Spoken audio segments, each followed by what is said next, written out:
Assalamualaikum warahmatullahi wabarakatuh. Selamat datang, selamat berjumpa kembali pada pembelajaran mata kuliah metodologi penelitian pendidikan. Saat ini kita akan membahas terkait dengan metode penelitian kuantitatif. Adapun yang akan kita pelajari saat ini yaitu terkait dengan bagaimana sih proses penelitian kuantitatif itu, kemudian apa yang dimaksud dengan masalah, kemudian apa yang dimaksud dengan variabel, dan bagaimana paradigma penelitian. Nah, pada materi kali ini secara tidak langsung akan mengajarkan kalian untuk memahami bagaimana menyusun bab 1 pada proposal penelitian. Ya, jadi di bab 1 itu ada apa saja yang harus tercantum dan kemudian kita pahami di situ yang dimaksud dengan masalah bagaimana, kemudian variabel bagaimana dan sebagainya. Untuk lebih jelasnya kalian harus membaca buku dulu, buku pendukung yang sudah saya sampaikan itu silakan dibaca dulu di bab 2 ya. Kemudian baru menyimak video ini atau penjelasan ini dengan melihat buku, menyimak dengan buku dan PPT atau materi yang sudah saya berikan. Nah, pada metode penelitian kuantitatif ini ada proses ya. Yang pertama di situ adalah prosesnya itu kita mulai dari yang namanya masalah dulu ya. Makanya kemarin ketika ada tugas bagaimana menyusun judul itu kalian harus membuat semacam alasan pemilihan judul itu sebenarnya adalah tidak langsung sebagai dasar kalian dalam membuat latar belakang masalah. Nah, dari situ akhirnya muncullah masalah. Setelah ada masalah itu yang menjadi latar belakang ya, maka akan kita bisa rumuskan masalahnya ya. Kemudian setelah dirumuskan masalah itu harus ketemu variabelnya itu apa saja. Nah, dari sini kalian bisa menggambarkan itu kira-kira di variabel itu istilahnya mempunyai gambaran yang seperti apa, paradigma yang bagaimana. Akhirnya kalian menemukan masalah. Kemudian pada proses penelitian kuantitatif, nah ini dasarnya pertama dari masalah dulu. Jadi kalian ketika menyusun judul itu carilah masalah-masalah di lapangan atau ketika pengalaman kalian ketika di SD atau pengalaman kalian ketika magang, pengalaman kalian ketika sedang berbicara dengan guru, itu kalian seperti melihat ya, membaca ada permasalahan di situ. Ya. Nah, kemudian setelah tahu misalnya ya, waktu saya di SD itu saat ini pembelajaran daring. Masalahnya itu ternyata anak-anak kurang punya motivasi tinggi dalam pembelajaran daring. Saya lihat mereka malas-malesan atau mungkin mengerjakan tugasnya tidak tepat waktu. Kemudian ketika guru ditanya ternyata guru juga masalah itu ketika membuat inovasi pembelajaran yang bagaimana agar efektif. Nah, itu berarti masalah. Setelah masalah kalian kan buat itu rumuskan. Nah, dibuat pertanyaan. Pertanyaannya adalah bagaimana pengaruh pembelajaran daring terhadap prestasi belajar siswa atau motivasi siswa atau bagaimana atau apakah ada pengaruh motivasi belajar terhadap prestasi belajar siswa pada pembelajaran daring. Nah, itu juga sudah jelas karena di situ sudah ada variabelnya ya. Nah, dari susunan itu misalnya kan kita ambil motivasi ya. Motivasi sama prestasi ya. Kemudian judulnya kita itu ini dalam pembelajaran daring. Nah, judulnya adalah apakah ada pengaruh motivasi terhadap prestasi belajar dalam pembelajaran daring kan gitu. Maka landasan teorinya berarti kalian nanti itu cari motivasi itu apa, prestasi itu apa, pembelajaran daring itu yang bagaimana. Dari berbagai macam literatur, pustaka, jurnal dan lain-lain. Nah, dari sini akhirnya kamu punya hipotesis. Jadi ketika kuantitatif itu pasti dia punya hipotesis. Hipotesis itu menduga ya, dugaan sementara. Jadi misalnya tadi kan pertanyaan apakah motivasi dan prestasi, apakah motivasi berpengaruh terhadap prestasi pada pembelajaran daring kan gitu ya. Maka hipotesisnya kamu ada pengaruh. Saya menduga pasti ada pengaruh. Ya udah, berarti ada pengaruh kayak gitu. Nah, setelah tahu hipotesisnya, kamu butuh data apa itu? Oh, motivasi pakai angket. Oh, prestasi pakai tes. Nah, udah berarti alat pengumpulan datanya dari tadi ya, tes sama itu. Kemudian dianalisis dari hasil pengumpulan data itu, dianalisis data. Nah, ketika kuantitatif, pasti di sini ada statistiknya. Harusnya kalian sudah dapat itu statistik. Kalau judulnya tadi pengaruh, maka dia pakai regresi ya. Uji regresi itu apa sih Bu? Ya ini harus belajar statistik dulu. Nah, dari analisis data ini kemudian akhirnya ada kesimpulan dan saran. Pada pengumpulan data itu kalau kuantitatif itu ada populasi sama sampel. Jadi misalnya ini ya, dia di kelas 4. Nah, kamu penelitiannya di kelas 4A. Nah, padahal di situ ada 4B, ada 4C. Maka ini adalah sampel dan ini semua adalah populasi kayak gitu. Lagi, misalnya ini adalah di SD Gunung Sari misalnya. Nah, di situ kamu sebagai sampel, maka populasinya SD sekota Semarang. Nah, itu berarti bisa. Ya. Terus ada instrumennya tadi ya, berarti lembar angkat sama lembar tes, kemudian diuji instrumen. Nah, di sini ada masalah. Apa itu masalah? Ya, masalah itu ya setiap penelitian berangkat dari masalah ya benar. Dalam penelitian kuantitatif, masalah yang dibawa oleh peneliti harus sudah jelas ya. Kalau di kuantitatif itu dia sudah jelas gitu loh. Sudah jelas variabelnya kayak gitu ya. Dan biasanya menggunakan ini ya atau statistik ya. Setelah masalah itu diidentifikasi, maka dirumuskan. Nah, ini tadi penjelasannya tadi ya. Rumusan masalah itu pertanyaan bagaimana kayak gitu ya. Dan ini menjadi dasar untuk judul, kemudian harus sesuai dengan tujuan penelitian. Alasan teori, cari teorinya untuk menyusun hipotesis ya. Ini penjelasan yang gambar tadi. Hipotesis jawaban sementara. Oke. Ya. Jadi tadi kita sudah tahu kalau yang saya kasihkan contoh itu pengaruh motivasi terhadap prestasi pada pembelajaran daring di sekolah dasar misalnya itu. Nah, maka hipotesisnya kan tadi ada ya pengaruh kan gitu. Nah, maka di pengumpulan data ini oke. Nah, ini tadi berarti populasi sama sampelnya sudah saya tunjukkan ya. Nah, instrumen itu apa? Instrumen itu ya bisa lembar tes atau lembar angket ya yang digunakan untuk mengumpulkan data alat bantu ya. Maka instrumen ini harus valid sama reliable. Ini analisis datanya. Nah, perlu kalian ketahui kalau di kuantitatif itu analisis datanya itu bisa menggunakan dua, yakni deskriptif sama inferensial. Kalau deskriptif itu paling ya seperti yang kalian selama ini tahu, jadi mencari rata-rata, modus, median, kayak gitu.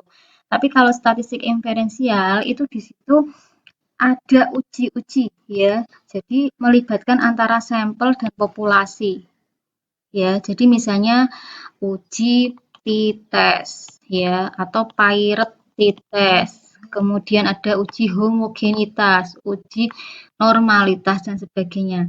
Karena apa? Ketika kalian inferensial, statis inferensial itu kan yang kalian uji itu kan sampel. Sampel kan segini. Nah, ketika menggunakan statis inferensial itu walaupun kita menguji seperti ini, yang hanya kecil ini di sampel, maka bisa dimaknai semuanya. Contohnya ketika kalian membeli buah jeruk. Kan kalian kalau membeli kan pasti ngicipi itu. Ngicipinya kan nggak mungkin kalau beli sekilo terus dicipi sekilo kan tidak ya. Nah, dicipinya kan paling sedikit saja. Nah, yang sedikit saja itu namanya sampel.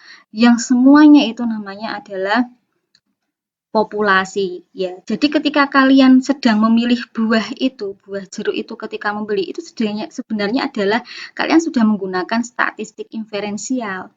Ya, dengan satu yang kecil yang dinyatakan manis, kalian mengasumsikan bahwa semuanya manis. Nah, itu katanya seperti itu ya. Lanjut, data hasil analisis selanjutnya diberi pembahasan. Setelah dianalisis, ya dibahas ya, kemudian disimpulkan. Nah, di bagian kesimpulan, itu perlu kalian tahu, kesimpulan ini nanti adanya di bab 5. Nah, bab 5 jadi tidak masuk dalam proposal penelitian ya, atau tagihan kita kan sampai proposal. Tapi perlu kalian ketahui, ketika menyusun bab 5 kesimpulan, itu misalnya di rumusan masalah itu kan bab 1 ya, itu ada 3. Ya udah, maka kesimpulannya juga harus 3, karena kesimpulan ini menyimpulkan atau menjawab dari rumusan masalah itu. Poinnya ada kesimpulan 1, 2, 3 kayak gitu ya. Kemudian, nah kita lanjut ke masalah ya. Di dalam masalah itu arti apa sih yang dimaksud dengan masalah? Penyimpangan antara pengalaman dan kenyataan. Jadi misalnya menurut teori Piaget bahwa anak itu ketika usia SD adalah tahap konkret itu ya. Jadi segala sesuatunya harus menggunakan benda-benda konkret. Tetapi di kenyataan kamu itu menemukan SD. SD di situ itu anak-anaknya itu sudah semuanya bisa berpikir abstrak misalnya. Misalnya ya. Jadi di sana itu anak-anak kalau diterangkan tanpa harus ada alat peraga apa itu mereka prestasi belajarnya tinggi. Nah, itu sebenarnya masalah. Kamu mau mencari menjadikannya judul atau bahan penelitian bisa? Bisa. Kemudian ada penyimpangan apa yang direncanakan? Nah, itu yang direncanakan dan kenyataan juga ya. Ya, seperti saat ini misalnya, pembelajaran daring itu kan guru sudah membuat rencana itu dengan sedemikian rupa yang sangat baik kepada siswa. Nah, tetapi siswa itu ternyata hasil dari pekerjaan atau tugas daringnya itu kok malah nilainya jelek-jelek, prestasi belajarnya turun. Nah, itu kan masalah ya. Ada pengaduan. Nah, kadang pengaduan itu bisa jadi masalah. Misalnya, pengaduan orang tua itu mempunyai asumsi atau anggapan terhadap sebuah sekolah bahwa sekolah situ tidak ramah lingkungan misalnya. Itu bisa jadi bahan untuk penelitian. Kompetisi ya, yang dinamakan kompetisi ini saingan ya, persaingan. Persaingan itu juga bisa kok menjadi akar permasalahan ya. Seperti contohnya ketika ada sebuah pendidikan katakanlah ya. Di sebuah pendidikan itu ada sekolah dengan menawarkan kurikulum internasional, yang satu sekolah dengan menawarkan kurikulum lokal kayak gitu. Nah, itu kan sebenarnya ada persaingan di situ. Nah, itu kalian juga bisa untuk mengangkatnya sebagai masalah. Lanjut. Ya ini ya, terdapat penyimpangan, jadi antara pengalaman sama kenyataan ini beda. Nah ini, KTSP sama kurikulum. Perubahan apa yang terjadi jika kurikulum diganti, sedang pengalaman ketika guru menggunakan ASP juga bisa pada kiranya bagaimana?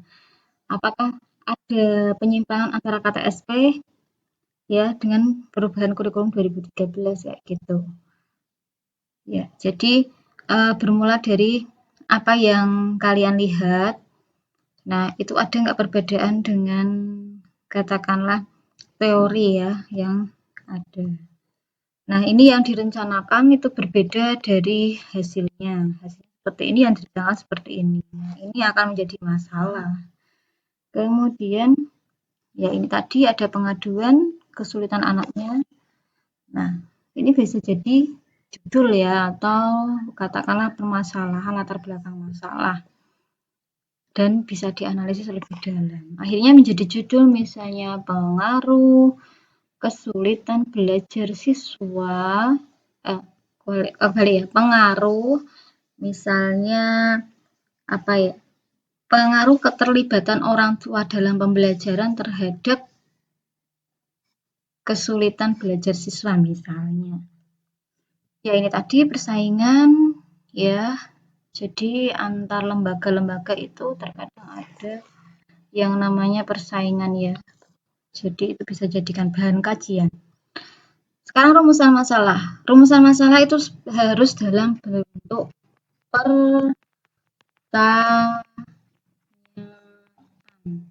yang tadi latar belakang masalah itu disampaikan ya dalam bentuk beberapa paragraf. Ini ada pertanyaan, maka disebut rumusan masalah. Nah, misalnya, dan ini sekalian dijelaskan pembagiannya ya. Kalau deskriptif itu berarti rumusan masalahnya itu harus dijawab dengan menggambarkan atau mendeskripsikan. Seberapa besar manfaat pendidikan karakter? Nah, itu berarti rumusan masalah deskriptif. Bagaimana pengaruhnya? Itu kamu kayak menjelaskan panjang lebar ya. Nah, itu.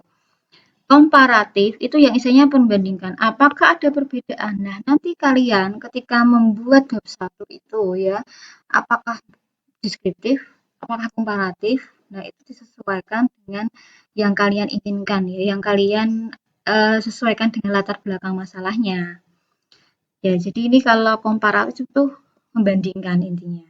Dua sampel yang berbeda. Jadi misalnya, apakah ada perbedaan antara motivasi belajar dan hasil belajar antara murid yang berasal dari keluarga guru? Nah, ini bisa. Boleh 2 variabel, boleh 3 sampel. Ini 3 sampel apa? Sampelnya guru, pegawai, pedagang. Variabelnya motivasi belajar sama hasil belajar. Yang ketiga ada asosiatif, yaitu menghubungkan ya, hubungan timbal balik. Hubungannya ada hubungan simetris ya. Hubungan simetris itu bersamaan, misalnya hubungan antara banyaknya semut dan pohon sama-sama dengan tingkat manisnya buah. Munculnya itu bareng gitu. Hubungan kausal itu bersifat sebab akibat ya. Misalnya ya ini pengaruh ya. Pengaruh pendidikan orang tua terhadap prestasi belajar anak. Nah, pendidikan orang tua itu variabel independen, pendidik prestasi variabel dependen. Nah, terus yang ketiga adalah timbal balik atau interaktif. Di dalam interaktif ini, contoh rumusnya adalah hubungan antara motivasi dan prestasi. Di sini dapat dinyatakan motivasi mempengaruhi prestasi, juga prestasi. Nah, jadi ketika ada permasalahan kok dia itu ini bisa berpengaruh ke sini, juga sini bisa berpengaruh ke sini, maka disebut hubungan timbal balik. Ya, jadi ada 4 tadi ya, interaktif, asosiatif, kemudian deskriptif dan komparatif. Nah, nanti kalian harus bisa menentukan ketika membuat bab 1 rumusan masalahnya itu termasuk yang mana. Lanjut ke variabel penelitian. Pada variabel penelitian, apa sih variabel? Ya, atribut seorang atau objek yang mempunyai variasi. Misalnya, ukuran sepatu mahasiswa. Ya, bisa si A 38, B 37, C 40. Nah, ini kan variasi. Bisa ya? Nah, itu. Prestasi belajar siswa dengan apa didapatkannya? Dengan nilai. Oke, si A 80, si B 70. Nah, ini berarti prestasi belajar variabel. Itu yang dimaksud variabel. Jadi ketika kalian menyusun judul, ketika judul itu nanti sudah bisa ditemukan data yang beragam, maka dikatakan variabel. Ya, karena ada variasi. Jadi kalau peneliti memilih variabel penelitian, baik dimiliki oleh kegiatan ataupun keilmuan harus ada variasinya. Gitu ya. Ada nggak variabel yang tidak ada variasinya misalnya? Ya nggak ada, karena ya namanya variabel harus ada variasinya. Jadi ketika kalian nanti menemukan sesuatu yang dia itu ada apa istilahnya tidak ada variasinya, itu mungkin bukan variabel. Ya, selanjutnya kita akan bahas terkait sama macam-macam variabel. Nah, di sini ada yang namanya variabel independen. Namanya independen itu bebas ya. Berarti variabel yang mempengaruhi. Misalnya, pengaruh motivasi belajar terhadap prestasi belajar. Yang mempengaruhi apa? Motivasi belajar, berarti ini independen atau bebas. Sedangkan variabel dependen itu adalah yang dipengaruhi. Yang dipengaruhi berarti apa? Prestasi belajar. Itu harus tahu. Jadi ketika kalian mengambil penelitian kuantitatif harus bisa membedakan mana sih motivasi variabel independennya, mana sih variabel dependennya kayak gitu. Nah, di sini ada yang namanya variabel moderator. Variabel moderator itu dia mempengaruhi baik memperkuat ataupun memperlemah ya, atau disebut independen kedua. Jadi misalnya ada hubungan antara apa ya istilahnya pengaruh kesejahteraan keluarga terhadap sebentar. Nah ini ya kalau di sini pengaruh ya pengaruh misalnya antara kesejahteraan keluarga terhadap tingkat kekayaan keluarga misalnya ya misal. Nah di situ ada variabel apa yang bisa memperkuat? Oh misalnya pendapatan, nah itu bisa. Yang memperlemah, oh misalnya ada pertengkaran keluarga, nah itu termasuk moderator. Kalau intervening ini dia, nah kalau ini independen sama independen kan ke sini ya, dia mempengaruhi, bebas mempengaruhi. Nah tapi intervening itu dia ada di antara independen dan dependen. Jadi penyela. Dia tidak langsung mempengaruhi antara dependen atau ya, ini sama ini tidak langsung mempengaruhi, tapi ada sesuatu yang di tengah-tengah. Nah, itu namanya intervening. Nah, misalnya pengaruh antara penghasilan dengan gaya harapan hidup. Di sini ada gaya hidup. Kayak gitu ya. Nah, lanjut variabel kontrol di sini intinya adalah yang dikendalikan. Ya. Misalnya pendidikan SMK terhadap keterampilan mengetik. Nah, maka di sini ada naskah, ada mesin. Nah, ini variabel kontrol. Dari sekian banyak variabel, biasanya mahasiswa sering memakai dua variabel saja, yakni variabel dependen dan independen. Paradigma penelitian kuantitatif di situ adalah paradigma itu pola pikir ya. Jadi pola pikir ya saya ulang ya, paradigma penelitian itu sebuah pola pikir ya yang menunjukkan antara hubungan antara variabel yang diteliti ya. Kemudian mencerminkan jenis dan rumusan masalah, kemudian teori yang digunakan dan hipotesisnya serta analisis datanya. Nah, di sini ada bentuk-bentuk paradigma. Yang pertama adalah sederhana, misalnya pengaruh kualitas guru terhadap prestasi belajar siswa. Itu berarti sudah sangat sederhana X terhadap Y. Nah, ini sederhana berurutan ya. Misalnya di sini ada X1, X2, X3. Ya, kualitas input, proses, output, ini outcome-nya. Ya, misalnya yang bisa menggunakan paradigma sederhana berurutan, contohnya adalah hubungan ya antara satu variabel independen dengan satu variabel dependen secara berurutan, yang biasanya digunakan korelasi sederhana. Apa namanya di sini biasanya menggunakan regresi ya. Jadi contohnya misalnya pengaruh umur, kemudian status pendidikan, kemudian penghasilan terhadap kesejahteraan orang tua siswa misalnya. Ya. Kemudian yang paradigma ganda ini jika ada yang namanya dua variabel independen. Nah, ini X itu independen. Dan satu variabel dependen. Ya.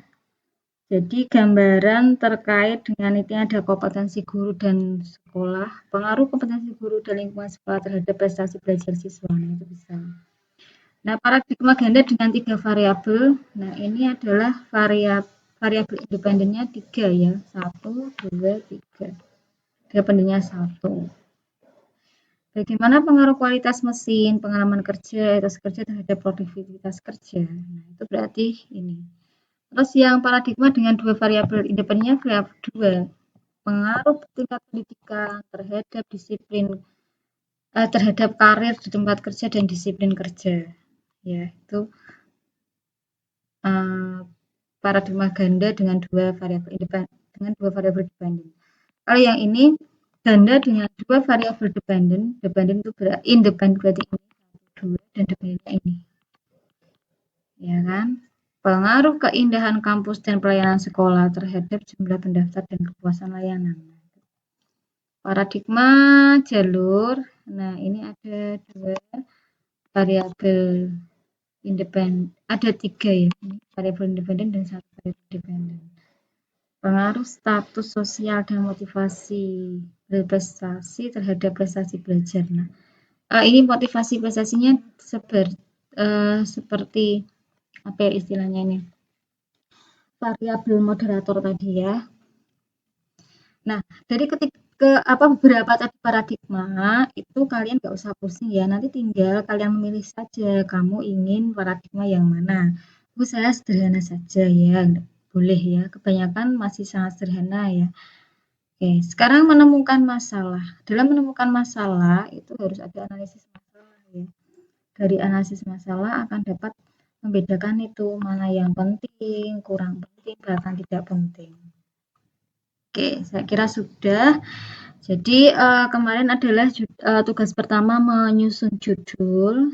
Sebagian sudah saya periksa, sebagian juga ada yang belum, masih proses. Nah, terkait dari judul itu, jika judul itu sudah dirasa oke dan sudah untuk disetujui itu tergantung komentar masing-masing di SIM ya. Nah, jika sudah dirasa oke, bisa dilanjutkan ke bab 1. Bab 1 itu ada apa? Ada latar belakang masalah yang A. Bab 1 pendahuluan ya. Kemudian identifikasi masalah, batasan masalah, rumusan masalah, tujuan masalah, manfaat penelitian. Oh, maaf, ini tujuan penelitian. Nanti diganti ya. Ya, itu. Untuk pengumpulan tugasnya sesuai dengan yang disampaikan di sini. Ya, terima kasih. Semoga pembelajaran kali ini bermanfaat. Sebelum saya akhiri, saya akan sampaikan contoh terkait dengan proposal penelitian kuantitatif ya. Ya, coba saya perlihatkan di sini.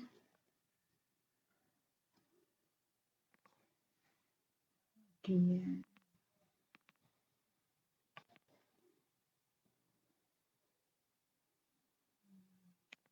Kita lihat. Nah, ini ada contoh apa ya, skripsi ya. Proposal penelitiannya milik kakak kelas kalian. Nah, ini pengaruh sikap mandiri ya, pengaruh sikap mandiri terhadap sebentar ya. Ini saya bukan dulu.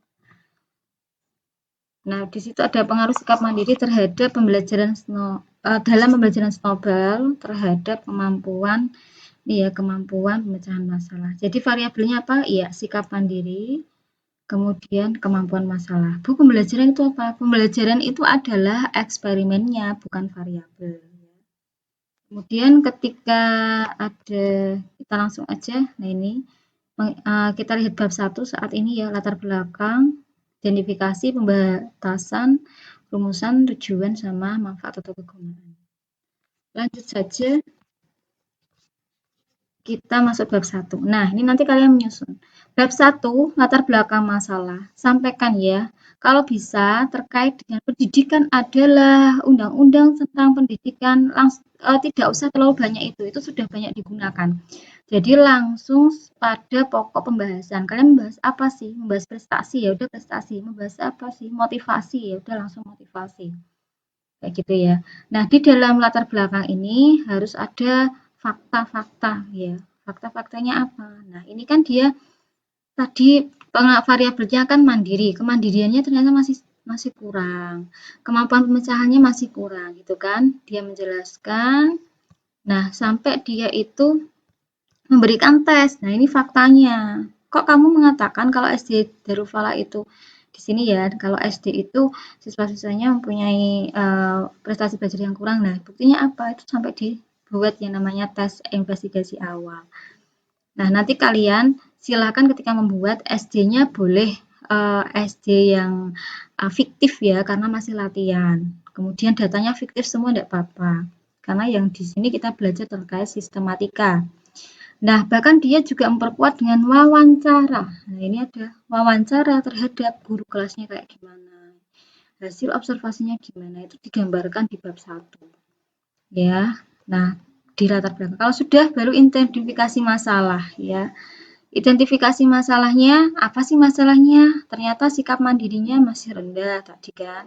Guru menggunakan model konvensional. Siswa juga memahami pemecahan masalah, belum memahami pemecahan. Batasannya berarti penelitian itu fokus pada apa? Sikap mandiri pada model ini.